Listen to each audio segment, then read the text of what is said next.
Greetings viewers and welcome to the first video of the channel. It's going to be a gun review. So as you can see in front of you here, and if you read the caption title of the video, we're going to talk about the CMMG MK47. Some of you may know it as the Mutant.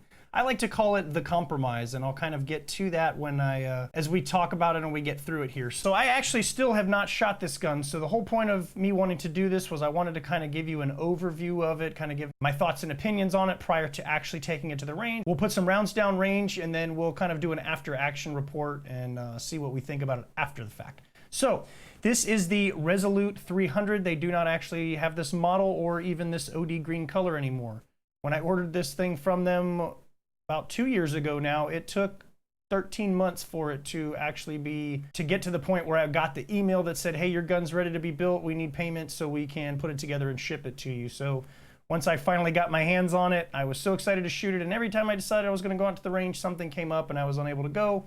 That's just the way life is sometimes. But here we are again. I finally found some time. I wanted to do this review first. I want to go shoot it, and then I want to talk about it afterwards. And I'm really not looking forward to cleaning it. So what is this thing, and why do I call it the Compromise? Well, just like there's the age-old debate of 9mm versus 45, we have the AK versus AR guys that, you know, which one's superior. So this idea has been tried multiple times, and typically what people have resulted in doing is taking a 308 rifle and scaling it down to 7.62 by 39, or taking a 5.56 and finagling it to be able to shoot a 7.62 by 39. Well, when you do that, you're kind of lacking in certain areas. This particular gun itself was actually built from the ground up to be an AR platform that accepts AK mags and fires AK ammunition. The only thing that causes an issue with that is then parts. You can't just go to your local gun shop and say, hey, I need a new bolt or I need a new charging handle. All the things that are specific to this gun, you have to get through them unless some outside vendor has decided to start creating something. But I think it's kind of more of a niche weapon, and a lot of people aren't carrying their aftermarket parts kits and stuff as standard stock inventory. So like I said, this thing is an AR that accepts AK mags and ammo. As you can see, I got my chamber flag in here. This weapon is cleared and safe. I have made a couple of modifications to this thing since I got it. Obviously the Trijicon MRO, the Scalarworks mount. I've got some Magpul Mbus Pro sights. I've got the Surefire light and tape switch here. So some Magpul handguard covers. I switched to the 60-degree lever, which is the Magpul and Noveski combo item. I've got some anti-roll pins here. I just like the way it looks. I don't actually think that they're necessary, but you know, in the event that something happens, I don't want my pins coming out. I did change out the stock that came with this thing. Again, Magpul. This is a fixed carbine stock. I like this thing because it's short, it's solid, and typically all the guns that I've put it on, and I get the same cheek weld every time. So this is the original stock that came with it. Magpul, they did a good job. Magpul color matching here with the OD green. I do not like this stock. And the reason for that is even simply just taking this gun out of the box for the first time, messing with it, this thing catches on everything, and all it takes is a little bump, and this thing just starts sliding around, and I don't like that. I know there's a way to fix it in place. I'm not a fan, and again, I want this solid, non-moving stock. No matter how hard you try with these things, no matter how tight your tolerances are, I've found that there is still slop in here. You should be able to hear that. This thing is wiggling around on the buffer tube. I don't want that. Also, when the beard gets a little long and you've got these moving parts where this slides in and out, putting your cheek on here, your hairs always seem to manage to get stuck in there and get ripped out, and that's not a great feeling, so not a big fan of this. So that was the first thing that came off. I had to buy a new buffer tube and then put that on there. So again, this is the OD green color, which they do not offer anymore.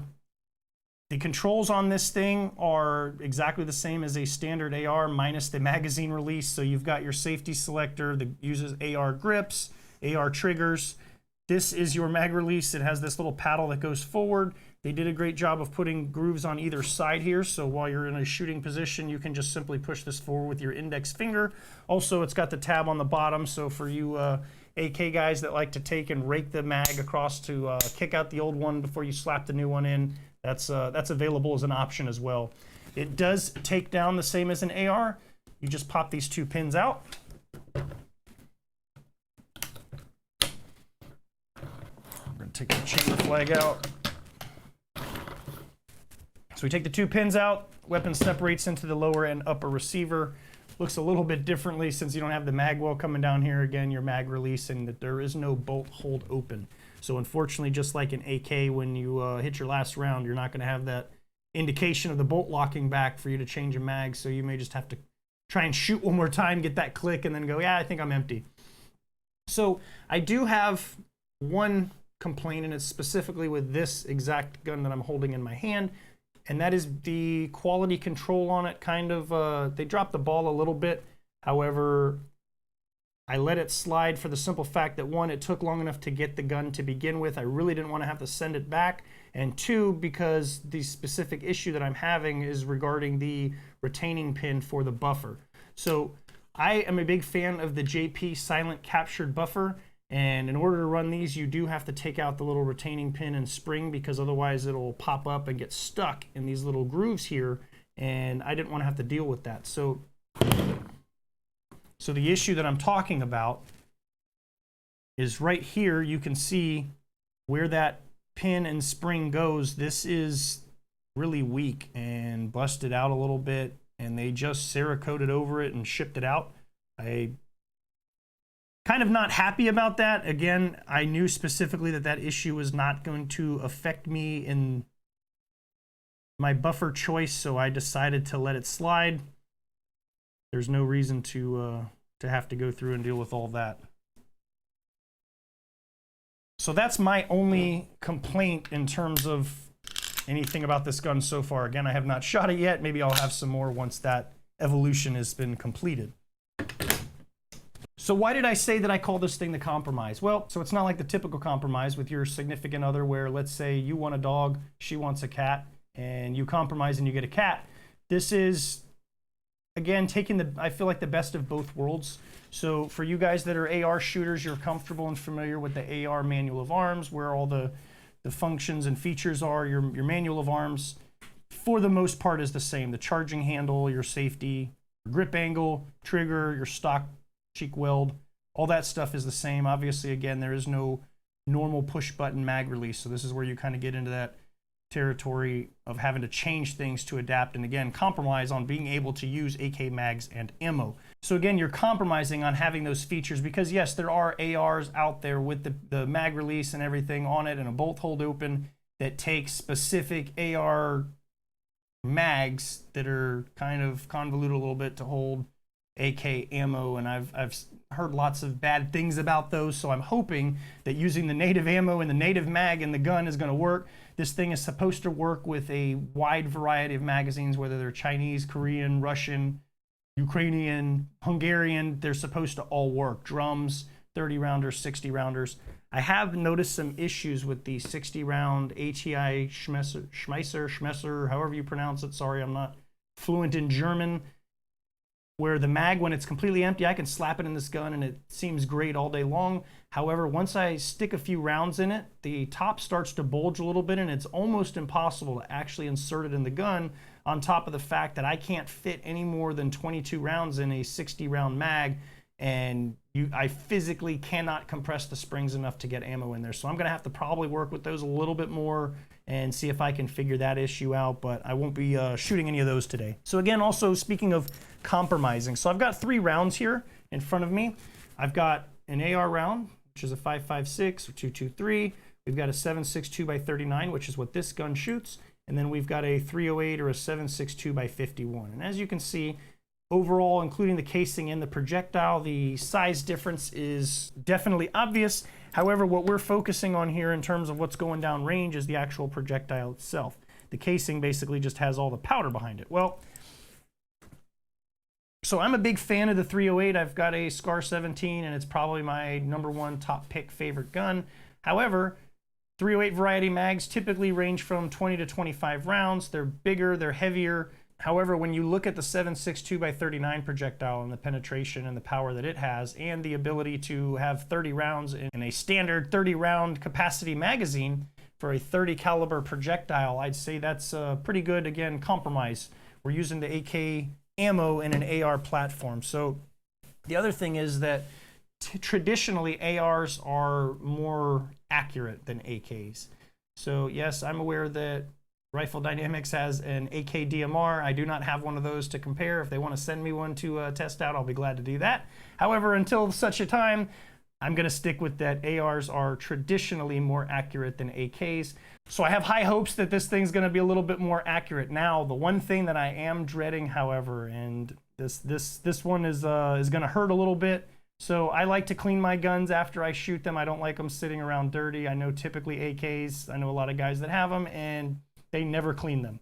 Well, probably one of my least favorite activities when it comes to an AR is cleaning it, and that's just because of the chamber and the bolt head and having to get in there and use a whole case of Q-tips just to try and get the chamber clean. I'm not looking forward to that, especially with some dirty steel-cased ammo. However, that's going to just come with the territory, and hopefully this thing will be so much fun to shoot and accurate and just a blast that won't even matter. So we won't find that out till we take it out to the range. So why don't I shut up here and we'll meet up outside and we'll put some rounds out of this thing.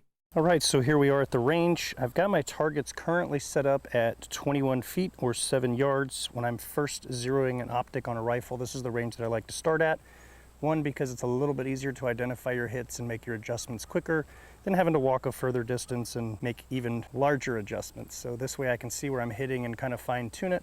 And I'm basically focusing on my left to right or my windage adjustments. So once those are center line, then it's just a matter of elevation or up and down as we move further back. I do intend to zero this rifle at 50 yards.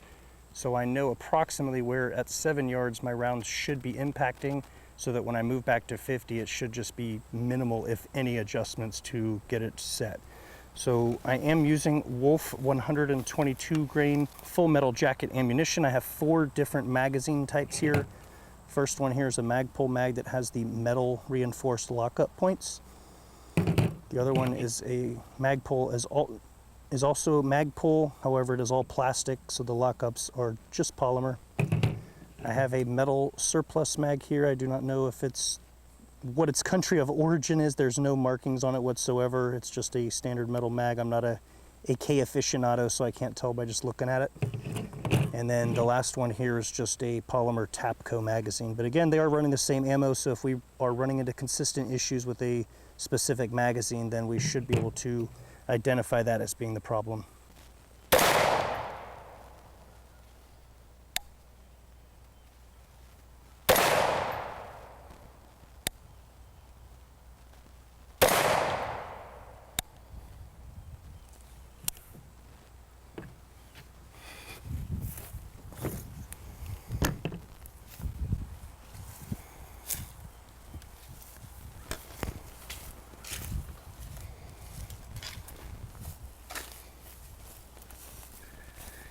All right, so there's our first 3 impacts. They're basically right where I want them. I'm maybe a little bit to the right, and we'll be dead center. We won't have to mess with too much left to right adjustment. We may need to move them up slightly, but other than that, it looks like it's almost dead on where I need it to be. All right, so I made a couple adjustments, fired a couple more rounds. This is 15 rounds here, which is pretty easy to do at 21 yards supported, so that's not anything spectacular, not trying to show off. But we are now center here where I wanted it, so I don't have any left to right variables here. So now it's just a matter of getting our elevation right. This should be about it, maybe here for 50 yard zero. So now I need to move back to 50 yards and see if we can make the same grouping here in the center. All right, so we are now at 150 feet or 50 yards away from the target. A little bit harder to make such a small hole with a bunch of bullets, but we're gonna do our best to see where we land. So I'm gonna get the camera set up, we're gonna get in position and take some shots. All right, so I just spun the elevation knob a bunch of times, fired 5 rounds. We depleted the first Magpul mag, which was the all polymer one, 0 issues. Switched to the metal reinforced one, so we're using that now. So this one I may call the flyer here, since we've got this group right there. So I may shift it over just a little bit to the right, but I think our elevation is definitely where we need it to be. All right, so I sent another 5 rounds down range. You can see where they ended up. Didn't really tell me a whole lot. The dot on this MRO is actually making me a little bit skeptical. It's almost more like a rectangle. But anyway, I went ahead and sent some rounds at the other target. For the first time bringing this out, shooting less than 40 rounds, I'd say we're not trying to get this thing gold medal Olympic ready.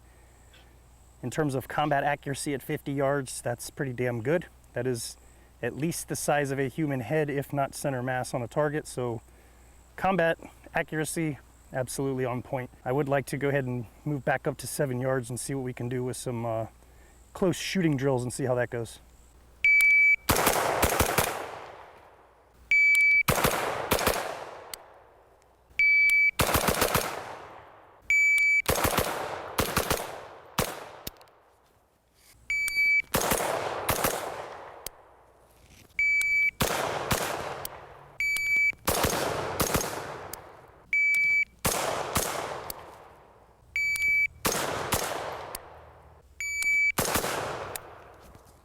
And same jam, same mag.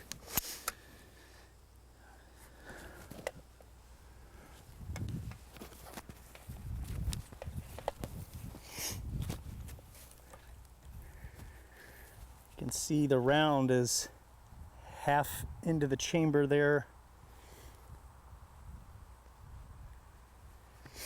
And it's the only 2 malfunctions we've had so far today, and that's with this unknown military or unknown metal surplus mag. All right, so we'll go ahead and take a look at target 1 just so you guys don't think that I'm bullshitting here. We got a couple rounds outside the target zone here. Trying to run the gun a little bit faster than I probably should have, or am comfortable with it quite yet. But most all of them are in the effective range. If we were to compare that as I stand next to it,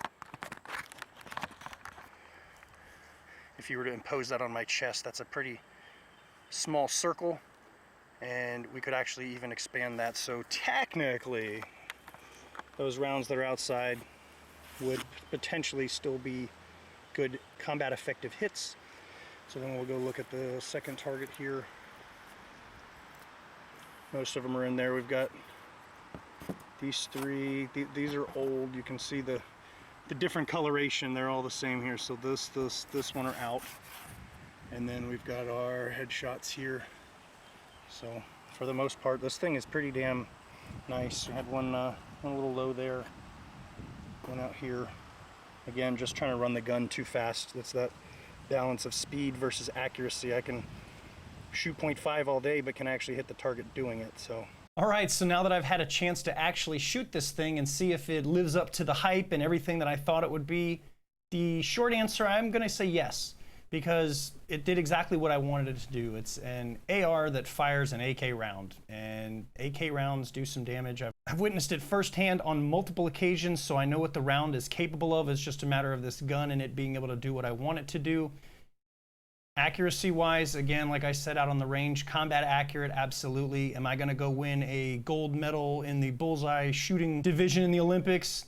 Probably not, but that's not what I do. If clearly I would have a rifle that was built to the occasion. This is as far as I'm concerned, this is a combat rifle. This is something that I would definitely put my life on and use it to defend myself, my family, without any kind of worry. The only failures that we had, there were 2 of them with the same magazine. It was the same feeding issue, and it was when I was trying to run the gun pretty fast. So was it a mag issue? Is it the bolt can't keep up with the trigger? That would obviously require some testing and some skill that I don't believe that I possess to find the answers to that. This thing is pretty beefy. The brake on the end of this thing is pretty badass. And if you're an AR shooter, you're definitely going to notice a little bit of recoil. However, a smaller framed individual, a female, an older child, somebody that's not a huge stature should be able to manhandle this thing fine and not be overcome by the recoil. Obviously, the byproduct of that is that it's loud. That brake puts out a lot of noise. I ran double ear protection for the most part until the end. When I was shooting fast, I didn't want the muffs interfering with my cheek weld. So the only concern that I have at this time is not with the gun itself. It's actually with the optic. Again, it's a Trijicon MRO. It's the green dot. When I was trying to shoot at distance, the reticle itself was actually kind of screwy and not what I would have expected it to be. So that may take some further testing. Again, this was just go out for a quick afternoon, film some videos, put some rounds down range, and then give you my first-hand opinion on it. The only thing that is more of a learning curve, especially if you are an AR shooter, is that last round bolt hold open. You can hand me any AR, I can run the mag dry, and without even looking, I can tell you that it's empty. This doesn't give you that impulse when the bolt locks to the rear, so you go to pull that next round off and it goes click. then you've got to take that extra couple seconds to kind of gather yourself, realize, hey, the gun's empty, or I've got a malfunction, I need to figure it out, and go from there. So if that's not something you're interested in, then just keep that in mind. Again, you are losing that feature. There's also no forward assist, so if something happens and you're needing one of those, that is not available on this gun here. So again, long story short, it definitely gets a thumbs up in my book. It's gonna require some more testing, some more accuracy shooting. Can I tighten those groups up? Again, I was shooting Wolf 122 grain steel case ammo. If I was shooting some match Hornady ammo, probably get the groups a little bit tighter. I do intend to run 154 grain soft points in this thing and keep it loaded with those in case I ever need to use it. So that obviously is going to affect the zero as well. So if I loaded up the mag with those and shot it, it's going to impact a little bit differently. So the only thing that's left for me now is to clean this thing, which I'm kind of dreading. And I'm going to probably cool off a little bit more because it was hot out there. I don't know if you can tell how much I'm sweating, but I'm going to need to cool off, and then I'm going to break this thing down and clean it. Thankfully, I do use frog lube, which with all my other firearms has made the job fairly easy, straightforward, so I'm hoping that it's going to help me again with this one. So with that, if you've made it this far, thanks for watching. Hopefully you found some sort of useful information in this video. Again, this is my first video. I'm trying to get this channel off the ground. I apologize for any lighting issues, sound issues, video quality. I am trying to do the best with what I have. I am normally a gamer, and the equipment that I use for that is a little bit different. If you are interested in any sort of gaming content, please feel free to look up my other channel at The Vanilla Kool-Aid. So with that, thanks for watching, and we'll catch you in the next video.